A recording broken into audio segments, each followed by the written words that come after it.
문자열과 리스트의 인덱싱에 대한 얘기를 해보도록 할게요. 일단 이 문자열과 리스트는 문자열 같은 경우는 하나하나 문자를 여러 개 합쳐놓은 거고, 리스트 같은 경우는 그 리스트 안에 리스트를 구성하는 하나하나의 데이터, 그걸 이제 원소라고 그러고도 하기도 하고 요소라고도 하는데, 각각의 요소들을 하나씩 요소들이 이루어져서 리스트를 형성하고 있습니다. 따라서 이 각각의 문자 또는 각각의 데이터 하나 리스트 안에 있는 데이터들을 하나하나 이렇게 지시를 해서 가리켜서 뭔가 데이터를 처리하는 경우가 있을 수 있습니다. 자, 이때 각각의 데이터 위치를 어, 그 위치를 수로 표현한 거 이걸 갖다 인덱싱이라고 하는데 그거에 대한 얘기를 한번 해보겠고요. 그리고 하나하나뿐만 아니라 이렇게 덩어리로 여러 개의 요소를 한꺼번에 또는 문자열을 여러 개 문자열 내에 있는 특정한 문자열을 연속해서 가리키는 잘라내는 슬라이싱에 관한 이야기를 해보도록 하겠습니다. 개념만 소개하는 거기 때문에 여러분 실습을 통해서 그 개념을 자연스럽게 익히면 좋을 것 같습니다. 먼저 비교를 좀 간단히 하기 위해서 여기 문자열 같은 경우는 s라는 변수를 하나 정의를 해보죠. 그 다음에 a 대문자로 g까지 이렇게 7문자를 갖다가 이용해서 문자열을 하나 만들었고요. 리스트 같은 경우도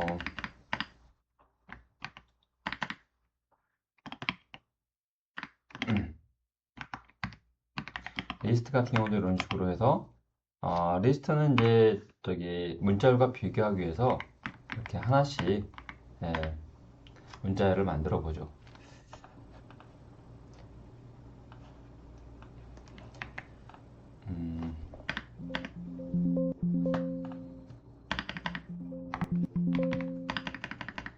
제가 이제 이 변수를 간단하게 사용을 하고요. 직접 입력을 해보겠습니다. 자, 이렇게 하면 이제 문자열 s는 이렇게 연속된 a, b, c, d, f, g까지 됐고, 리스트 t라고 하는 변수 리스트는 이렇게 하나하나 항목을 갖다가 이루어져서 구성이 됐다 이렇게 보시면 되겠고, 여기서 이제 각각의 이 문자열 하나하나를 가리키는 방법이 인덱싱인데, 예를 들면 문자열 같은 경우는 이 첫 번째 A, B, C, D, E, F 이 각각 하나하나의 위치를 수로 표시한다고 그랬어요. 위치를. 근데 컴퓨터에서는 인덱싱을 할 때 기본적으로 숫자의 순서를 우리 사람들이 첫 번째, 두 번째, 세 번째 이렇게 순서를 1부터 시작하는 거와는 다르게 컴퓨터는 주로 0부터 시작을 합니다. 그래서 여기 문자열 같은 경우에 S, A를 내가 가리키고 싶다면 이렇게 대가로를 사용을 해서 첫 번째에 있는 문자라는 의미로 인덱스 0을 쓰면 A를 가리키게 됩니다. 그 다음에 또 2를 사용하면 두 번째가 되겠고, 이번에는 2를 쓰면 세 번째 C에 해당이 되겠죠. 자, 리스트도 마찬가지. T의 첫 번째 요소는 A, T의 두 번째 요소는 B, T의 세 번째 요소는 C. 이런 식으로 각각의 위치에 있는 값들을 숫자를 이용해서 우리가 접근할 수가 있다는 거죠. 인덱싱 할 때는 문자리나 뭐 리스트나 똑같이 대괄호를 사용을 해서 그 위치 데이터를 표현한다 라고 보시면 되겠는데, 여기서 말하는 대괄호는 인덱싱을 위한 대괄호라 이거죠. 리스트를 만들 때 사용하는 대괄호가 아니고 그 위치를 표현하기 위한 숫자를 표현하기 위한 대괄호다 이렇게 보시면 되겠습니다. 자, 그 다음에 여기 그림을 하나 먼저 보고 가보죠. 여기 인덱스 같은 경우에 파이썬에서는 이렇게 아까 제가 얘기한 것처럼 각각의 데이터를 0에서부터 숫자로 1, 2, 3, 4, 5, 6 이렇게 이 순서로 각각 위치를 표현할 수도 있고요. 그 다음에 거꾸로 음수를 사용해서 마이너스 1이라고 하면 맨 마지막에 있는 류수를 얘기하고, 거꾸로 마이너스 2, 마이너스 3 하면 맨 마지막 위치가 마이너스 1, 그 다음에 그 마지막에서 두 번째 거는 마이너스 2, 이런 식으로 거꾸로 표현할 수가 있습니다. 이 두 가지 방식으로 인덱싱을 표현한다 라는 얘기를 먼저 얘기를 하고 다음으로 넘어가도록 하죠. 자, 이렇게 해서 간단하게 인덱스에 대한 개념, 각각의 요소 또는 각각의 문자를 접근하는 방법을 살펴봤습니다. 이런 것도 가능하겠죠. 인덱스 첫 번째 문자열하고 내가 마지막 문자열하고 이렇게 덧셈을 하면 A하고 G를 뽑아서 표현할 수가 있게 되겠죠. 여기 T도 마찬가지죠. T조 첫 번째 리스트 요소와 맨 마지막에 리스트 요소를 이런 식으로 표현하면 각각의 문자를 합쳐서 내가 지금 이게 지금 문자열이기 때문에 두 개의 각각의 문자를 덧셈 합친 거니까 지금같이 AG로 붙어서 출력이 되겠죠. 자, 그 다음에 이렇게 해보죠. 이번에는 문자열 같은 경우는 이제 리스트와 좀 비교를 하기 위해서 내가 A, B, C, D, E, F, G인데 만약에 알파벳 D를 소문자 D로 바꾸려고 바꿔볼게요. 네. 근데 이제 여기서 지금 문자열 같은 경우는 이게 바꿔지지 않습니다. 지금 현재 일단 D가 네 번째 위치에 있는데 이렇게 3으로 입력하면 D가 3으로 된 거를 인덱스 3을 이용하면 D가 접근이 되는 걸 알 수가 있죠. 그래서 만약에 여기 리스트 같은 경우에 T에 3이라고 하면 이렇게 네 번째 위치를 우리가 값을 확인해 볼 수가 있습니다. 그럼 내가 리스트 3의 위치에다가 내가 소문자 D로 바꾼다. 이렇게 하게 되면 지금 여기서는 변수를 내가 대입했기 때문에 문자열로 표시를 해야 되겠죠. 오류가 좀 나는데 문자열로 이렇게 얘기를 하겠습니다. 지금 위에서 같은 경우는 알파벳 D는 임의의 변수를 의미하는 거죠. 여기서 내가 문자를 쓴 것이 아니기 때문에 이렇게 대입을 하면 위에서 뭔가 D 값이 정의가 돼 있었다 그러면 대입이 되겠지만 지금은 D에 대한 정의가 없었기 때문에 지금 오류가 난 거고요. 자, 내가 이제 임의로 소문자 D로 3을 대입을 하겠습니다.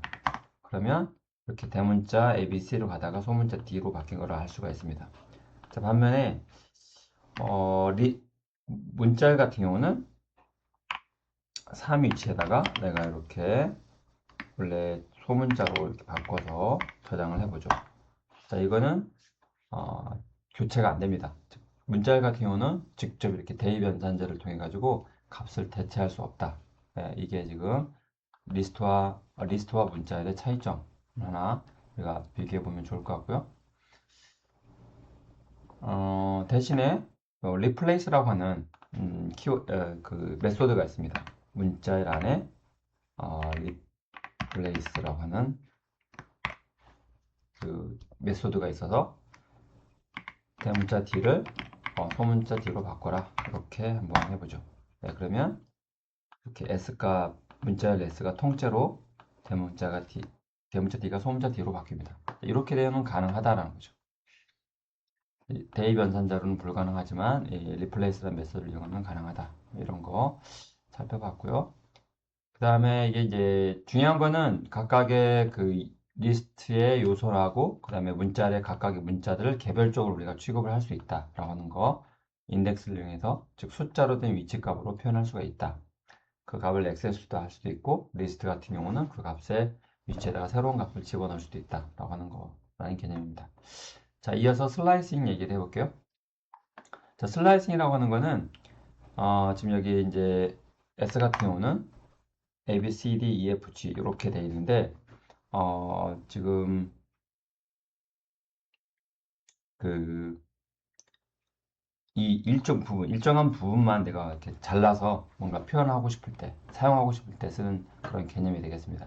그래서 어디서부터 어디까지 이런 표현이 있어야 될 텐데, 예를 들면 S의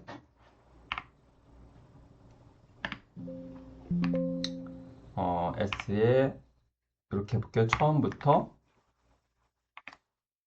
여기 3이라고 표시된 거는 3보다 1이 적은 2번까지, 인덱스 2번까지를 의미합니다. 자, 이렇게 하면 A, B, C 이 세 개를 뽑아낼 수가 있게 됩니다. 현재 S는 이렇게 되어 있지만 그 S에 해당되는 부분에서 처음부터 콜론 다고 3을 표시하면 3보다 1이 적은 2까지 즉 0, 1, 2 이 세 개의 문자를 이렇게 따로 잘라낼 수가 있다는 거죠.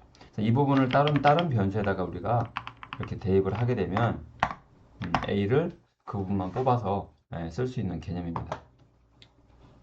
이 슬라이스 개념은 리스트에도 그대로 적용이 됩니다. 리스트도 T도 한번 여기서부터 이렇게 하면 A, B, C 이렇게 따라 뽑아낼 수가 있죠. 즉 콜론을 사용을 한다라고 하는 거, 콜론을 사용을 한다라는 거 이해를 하면 좋겠고, 이 뒤에 있는 마지막에 있는 값은 이제 그 인덱스까지가 아니라 그 인덱스보다 1이 적은 위치까지라는 거를 이해하시면 좋을 것 같고요. 이렇게 한번 써보죠. A에다가 뭐 거꾸로도 할 수 있습니다. 마이너스 3 이렇게 해서 일단 이거부터 한번 해보죠. 이렇게 콜론만 써놓는 경우를 한번 해볼게요. 콜론만 써놓으면 처음부터 끝까지 이런 의미를 가지고 있습니다. 처음부터 끝까지 콜론만 사용하면 처음부터 끝까지 이런 의미를 가지고 있습니다. 따라서 S에다가 내가 의미를 지정해주고 이 콜론만 써주면 0부터 끝까지 이런 의미가 되겠죠. 그 다음에 3부터 비워놓고 대괄호를 닫아주면 인덱스 3번, 그러니까 네 번째부터 끝까지 DEF 이런 식으로 슬라이스를 갖다가 이용해서 슬라이스 개념을 이용해서 일정한 부분을 갖다 우리가 얻어낼 수가 있다. 그리고요, 이것도 가능하겠죠? 이건 이제 문자로 리스트로 한번 해볼까요? 콜론, 처음부터 마이너스 1 이렇게 하면 처음부터 끝까지가 되겠죠? 이거나 똑같겠죠? 콜론만 쓰는 경우 똑같습니다.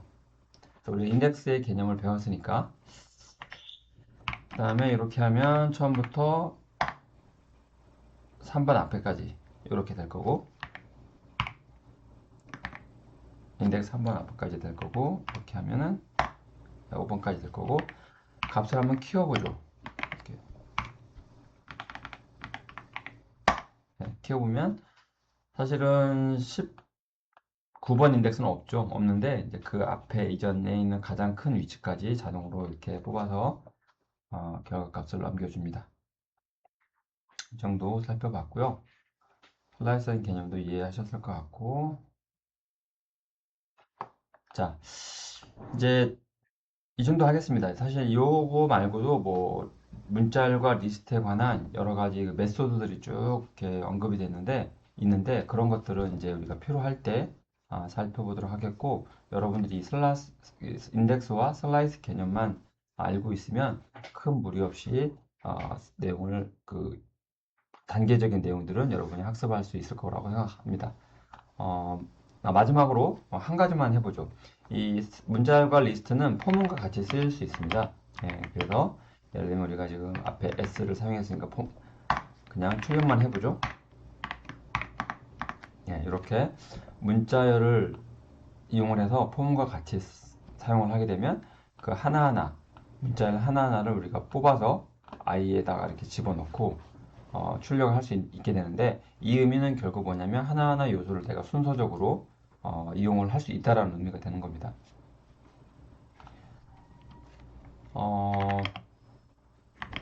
리스트도 마찬가지죠. 리스트도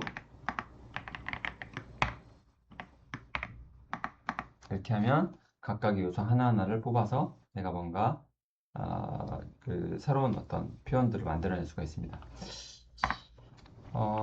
이렇게 한번 해볼까요?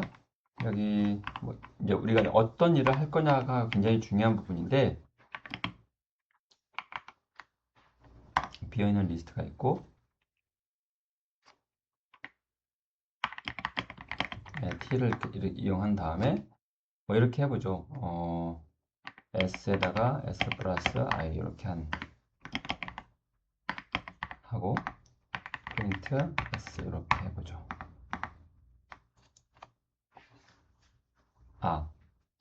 지금 여기서 문자라고 지금 합쳐져가 그러는데 s를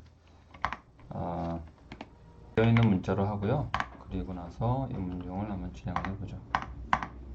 이렇게 비어있는 문자열, 그 다음에 여기 t는 아까 문자 하나하나를 가지고 있는 리스트이기 때문에 여기 i에 대응되는 값은 a부터 차근차근 넘어오겠죠. 그래서 이렇게 s는 s 플러스 i 하게 되면 맨 처음에는 비어있는 문자하고 a하고 덧셈이 돼서 합쳐져 가지고 s 저장이 될 거고, 그 다음에 출력, 그 다음에는 A가 있는 상태에서 B가 더해진 다음에 출력 이렇게 하니까 점진적으로 이렇게 값이 각각이 변하는 것을 확인해 볼 수가 있습니다. 자, 제가 여기서 말하고자 하는 것은 리스트나 문자열이나 리스트나 각각의 이 반복문과 같이 사용이 돼서 반복적으로 뭔가 처리를 할 때 이용이 될 수 있다라는 겁니다. 특히 리스트 같은 경우는 데이터가 굉장히 많이 들어있을 때 반복적으로 그 데이터를 가지고 뭐 특정한 어떤 연산을 한다든지 어떤 효과를 발휘한다 할 때 유용하게 쓰일 수 있다라는 거고, 그 활용 방법에 대한 거는 이제 우리가 수업 시간에 자세히 살펴보도록 하고요. 여기서는 각각 요소가 문자열인 경우는 각각 문자 단위로 처리가 될 수가 있고, 리스트 같은 경우는 각각의 요소 단위로 반복문과 처리가 될 수 있다. 이 정도 이해하시면 될 것 같습니다.